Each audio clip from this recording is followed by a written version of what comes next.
I'm taking you with me.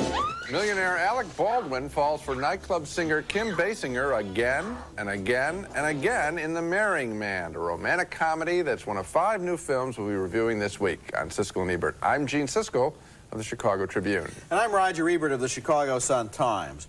Our first movie is an affectionate throwback to those zany comedies of Hollywood's golden age where 2 people fall in love and discover they can't live with each other and they can't live without each other. Movies like this depend almost entirely on the chemistry, if any, between the stars. And the stars this time are Kim Basinger and Alec Baldwin, who have a lot of chemistry. Baldwin plays a millionaire playboy who's engaged to the daughter of a Hollywood mogul. His buddies take him on a bachelor trip to Las Vegas, and right there in a sleazy gin mill outside of town, he falls instantly in love.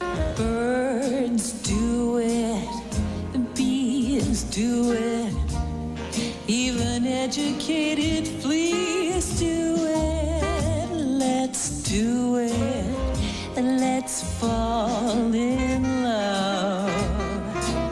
It turns out that Kim Basinger already has a boyfriend, the mobster Bugsy Siegel, but she and Baldwin can't keep their hands off one another, and that leads to trouble later that night. Oh, my God. Oh, this is bad. Well, This is so bad. I couldn't see much, but it didn't sound good. Another man who's very angry with Baldwin is Robert Loggia as the mogul whose daughter Baldwin is left standing at the altar. We're kidnapped and forced to get married at gunpoint. At gunpoint? What is that, a new crime wave? They grab people on the street and make them get married? After Baldwin and Basinger's first marriage ends in disaster, the buddies make the mistake of going back to Vegas again. I wonder where she is now. And that leads to another marriage. This is the happiest day of my life. I always love these days, too, Johnny. I really do. The screenplay for The Marrying Man was written by Neil Simon, who once heard of a couple that had been married 4 times and knew that there had to be a comedy there somewhere. The result is one of Simon's best comedies in a long time. In fact, after Biloxi Blues, it's a comeback. The movie is not a polished masterpiece of comic perfection, but it has a lot of juice and energy, high spirits, and exaggerated romance. And by the end, you almost feel sorry for these 2 exhausted lovers who have nearly self-destructed under the pressure of their relentless passion. Well, here's a case where we completely disagree. I felt there was absolutely no chemistry between Basinger and Baldwin, and of course, they're well known as an off-screen couple as well as on-screen, so really, I was mystified.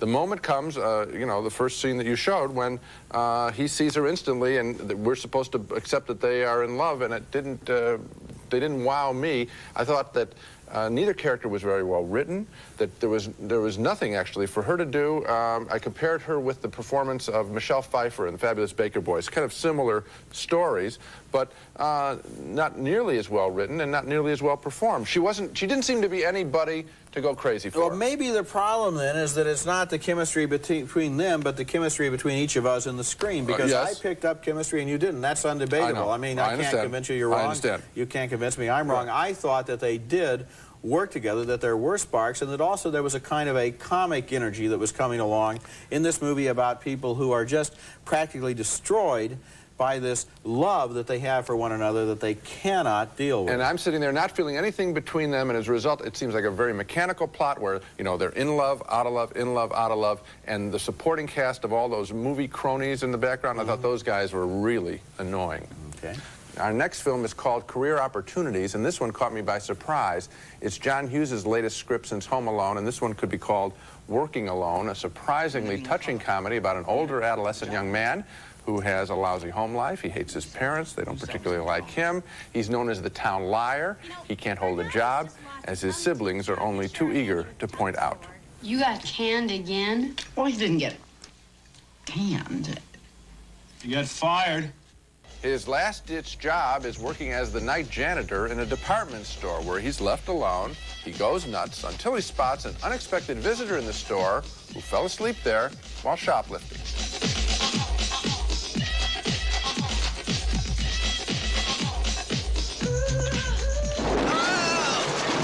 That's Frank Whaley as the young man, Jennifer Connelly as the young woman, and soon they are hiding out in a dressing room from burglars who have broken into the store. You're on top. Did you want to be on top? Oh, no. No, I'm just fine right where I am.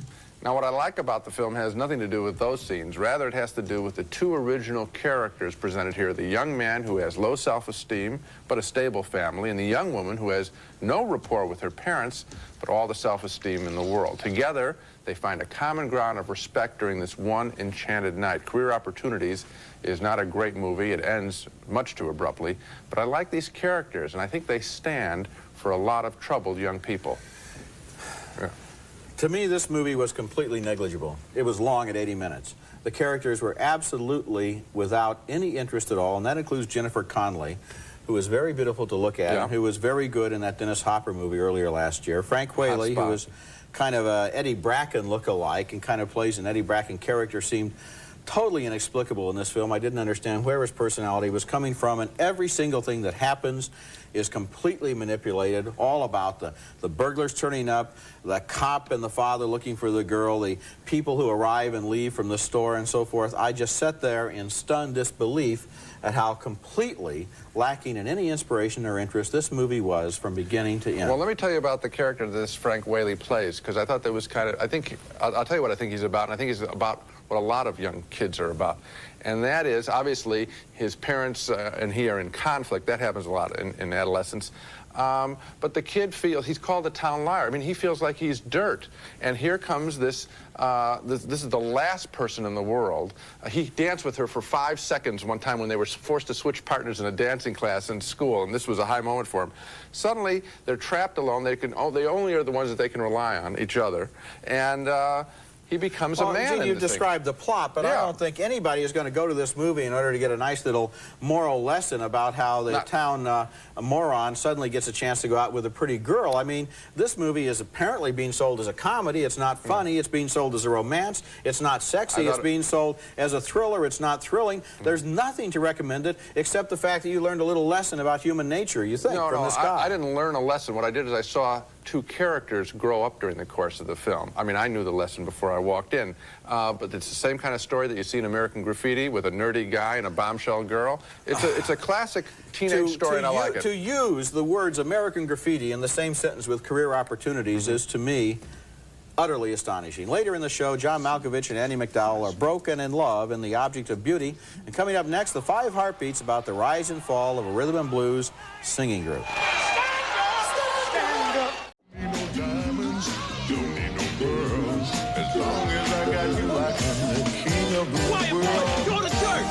That's the amateur night performance that launches a career for the 5 heartbeats in a new musical about the rise of a singing group that's made up of 5 very different members.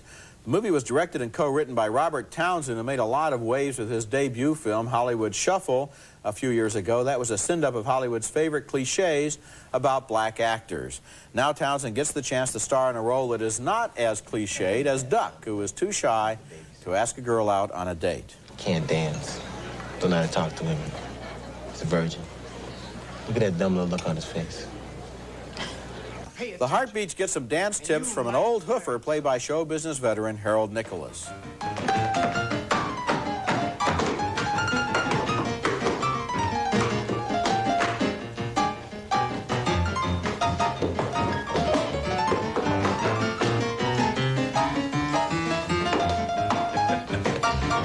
One of the movie's scene stealers is 12-year-old Tressa Thomas as Duck's little sister with a big voice. Some people run at the first sight of stormy weather.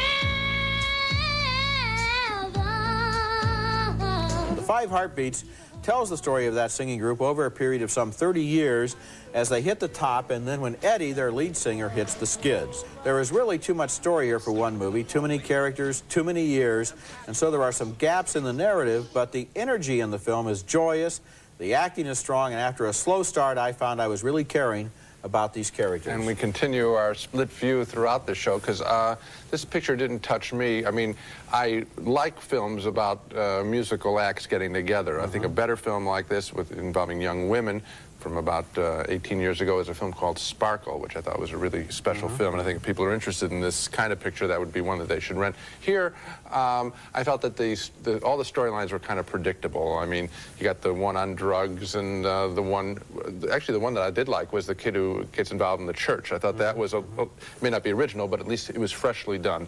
The rest of it I just saw where, you know, the crisis, triumph, and really wide swings, so that it seemed kind of a mechanical story to me. The music's good, but that's off of a soundtrack. I liked, you see, when the movie started, I didn't know who all the characters were for about 20 minutes. There was very erratic editing, and I thought this movie just doesn't know where it's going. And then somehow, so that I had some of the same objections you had, but somehow as the movie got along, then I found out what the relationships were, and I began to care. I found that there were little scenes for each character in which that person was faced with a problem in his life and had to solve it, both for himself and in terms of the group, or not solve it. The whole story about Eddie, the lead singer, and what happens to him, I didn't think was cliched. And even if it was, it's based on, actually, on some real life stories that Townsend used, so that you can't really claim it's cliched if it's. I think it has a I think you put your finger on it when you said that there are too many stories in too many years. Frankly, Spike Lee, I think, did a better job with another musical group in Mo Better Blues, where at least we saw some richness of the character. This thing is just too much. Well, I liked it. Coming up next, The Object of Beauty, with John Malkovich and Andie MacDowell in big trouble as they come close to losing their bankroll in Europe. Please don't talk about liquidating me. What I call what, Greed? What's been coming between us? That's John Malkovich and Andie MacDowell as a yuppie couple in London living off their credit cards in The Object of Beauty, a strangely appealing drama about a pair of most unlikable layabouts living the high life in a London hotel room until they start running out of money, and Malkovich suggests to MacDowell that she sell her valuable little Henry Moore sculpture. MacDowell has a better idea, a larcenist one at that. She suggests hiding the sculpture, claiming that it was stolen, and getting the insurance money to help pay their debts. Well, it is against the law. I hate to break it to you. Of course, prison is one way of cutting down our hotel bills. Before they can put that plan into effect, the sculpture is stolen for real. Now, completely without assets, Malkovich contemplates his own suicide and his obituary. Best known for his wit, wardrobe, and business acumen, Bartholomew died penniless and in an untimely death without a watch in an overpriced London hotel room which he could not afford. Malkovich is terrific playing a louse. The other key player in the story is the hotel maid, a deaf-mute played by Rudy Davies, who was suspected by the hotel manager of swiping the statue. Mrs. Darton, I think perhaps the most sensible thing to do would be to search wherever it is that Jenny lives. Now, what happens in the story is that Malkovich and MacDowell are brought closer together by this event, by the theft. Forced to scramble for some money, they are forced to focus on each other, and their tentative surface relationships needed that crisis to effect some bonding. And I was very surprised that I stayed with these mostly unlikable characters. Andie MacDowell is not at her best here acting. She isn't very convincing expressing anger, but John Malkovich is excellent and was becoming his signature role, the smug jerk who secretly, and he really does this very well, who secretly loathes himself. He seems very confident, but you really know that he doesn't like himself. And this is a fresh script written and directed by Michael Lindsay Hogg, I guess worked on Brideshead Revisited. It's a good film. I liked it a whole lot. What I liked about it was the fact that at the very same time, it was a character study of the personalities of all the people involved, the couple, the maid, her brother, the hotel manager, the security guy. Each one has a different and peculiar personality. Yes. And at the same time, it's a little bit of a thriller in which you trace this valuable object as it goes from hand to hand and almost gets lost and gets found again. It disappears, it reappears, so that there's a lot of ingenuity in the construction of the screenplay, and at the same time, a lot of subtlety in the characterization. Often those two things don't go together. Well, you make a real good point about those side characters. And when you say the word screenplay, you know, we have been knocking American movie scripts now for the last few years. They seem to really have deteriorated in quality. Somebody really wrote specific characters here. I forgot about the brother of the maid. That's a real good punk character, and not written punk fly off and be flashy like it might happen in an American film, but the kid's got a problem there, and he's fascinating. This is a really good writing. Well, you know, if you took the story of this screenplay and described it, you could see how it could really be turned into a crummy would-be comedy in which this couple doesn't have any money, and then the sculpture is stolen, and then it turns up again, and then it disappears again, and the people are running around the hotel, and there's all the fact is that the dialogue here, the timing, the way the scenes are handled, make it into a good movie. And so you're right, it's the writing that makes it something special. When we come back, Daddy Nostalgia with Dirk Bogart's first performance in a decade as a man who gets ready to die. I think of the past, and I burst out laughing. By Dirk Bogart, a very good actor, is a British salesman who's married to a French woman and now, at the end of his life, has little to say to her. But after he has serious heart surgery, their daughter, played by Jane Birkin, comes to stay with him at their home in southern France, and this is almost the first time in her life that she and her father have really talked to one another. When you've gone, I shall have no one to talk to. Oh, except the old women here. You've got Mummy? I sometimes wonder if we ever had anything to talk about. The dialogue in this movie is especially well written, and there's poetry in moments like this one, where Bogart frankly considers his approaching death. I'm not ready to leave the party. And I'm very irritated when I think life is going to stop suddenly, and more irritated to realize it'll go on without me. I don't care for that at all. We have a great talent for life, you and I. Don't waste it.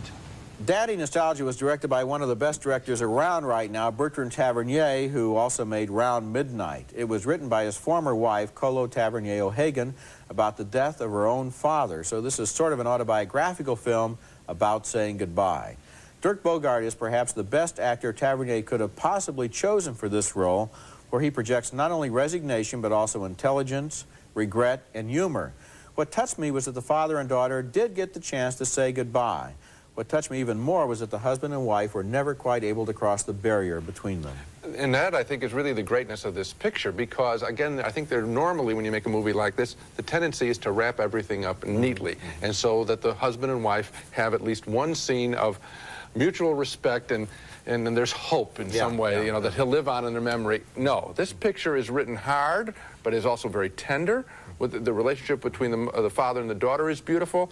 And why can't we live with both things? Why can't we live with a man who has no rapport with his wife at long last and who reaches one with his daughter? It's a beautifully sculpted story. Once again, you're talking about screenplay. Now, yes. as I was watching this movie, I remembered a picture with Jack Lemmon called Dad, which I didn't like very much. And that was a movie in which everybody had to be lined up and checked off in terms of their big scene of reconciliation and truth and tears. And the fact is, in real life, there are some people you make your accommodation with, and there are some people you don't. Some relationships cannot be repaired, and this movie is about both kinds of things. It's a terrific, terrific film. Coming up next, our home video pick of the week, one of the best gangster films of recent years, and that's saying a lot because there are so many to choose from.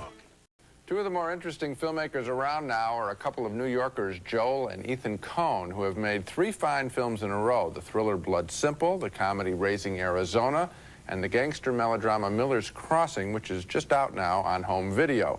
In case you missed it last year, this involved a convoluted story of Irish, Italian, and Jewish mobsters double-dealing each other for love and money, with young Turk Gabriel Byrne sleeping with his boss's girlfriend and trying to convince his boss, played by Albert Finney, to stop protecting her brother, a slippery bookmaker.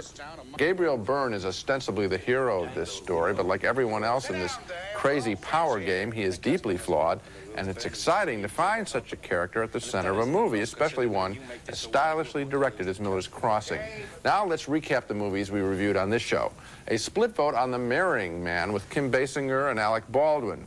Roger found them appealing together. I thought their characters were lame. Another split vote on Career Opportunities, with John Hughes repeating his Home Alone formula with an adolescent couple this time to great success, I thought. Roger thought the movie was a total loss. Another split vote on The Five Heartbeats. Roger eventually got into the characters. I thought there were too many cornball situations, but we joined in agreement in praising The Object of Beauty. 2 thumbs up for Andy McDowell and John Malkovich. And 2 thumbs up for Daddy Nostalgia. A touching, without being sappy, story of saying goodbye to a dying father and a husband. And we'd both like to see more of Dirk Bogart. He's such a superior actor. That's a wonderful movie. The Object of Beauty was really a surprising movie. Came out of nowhere in terms of its intelligence. And I also liked The Five Heartbeats. And I'm going to stick up for Career Opportunities because of those 2 characters that I thought were sharply drawn. Okay, that's your privilege. That's it for this week. Next week we'll be back with a new edition of one of our favorite formats, Buried Treasures, where we each pick movies we think have been unfairly overlooked and are now available on home video. This is a new show. That's next week, and until then, the balcony is closed. Admiral Cruises presents their 7-night Caribbean vacation sampler cruise on the Azure Seas. Days and nights filled with everything from sampling the islands to relaxing on board. Whenever you cruise, cruise Admiral Cruises. Just a minute. That's all it takes to cover gray with New Age. New Age by Fanciful, the leader in temporary hair color. New Age. Rice-A-Roni, the San Francisco treat. Now with 30 flavors, you can serve it every day for a month and never serve the same dish twice. Ringer Lawn Restore is the natural, chemical-free way to make your lawn healthy and green. Ringer. All natural, all good, all safe.